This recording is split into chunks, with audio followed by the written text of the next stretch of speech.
وهذه حقيقة الإخوان. خليوني نعترف لكم كرئيس ديال الحكومة أن الإحصائيات،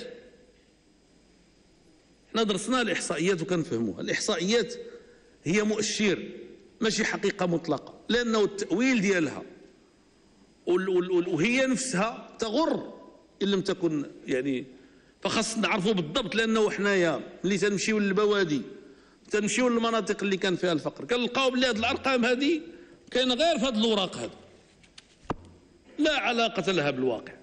باقي ذاك الناس اللي كانوا في البرارك باقين في البرارك، باقي الطريقة ديال المعيشة ديالهم هي الطريقة ديال المعيشة ديالهم، باقيين لا يعرفون لأنفسهم وسيلة للنقل إلا رجلهم ولا الطوبيس إلا كان عندهم السعد. خاصكم تعرفوا شنو هي الإنسان ما عندوش الفلوس باش يخلص الطوبيس.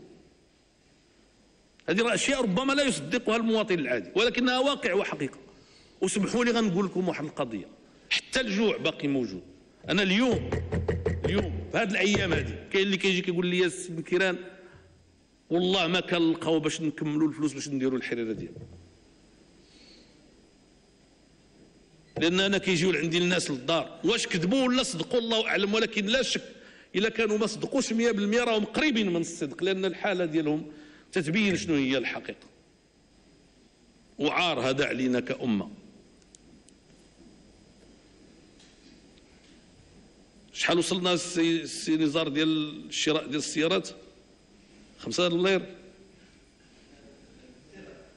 5 دولار ديال الدرهم. ايوا بصحتهم، واني هادو اللي ما لقاوش الحريره عاوتاني مشكل.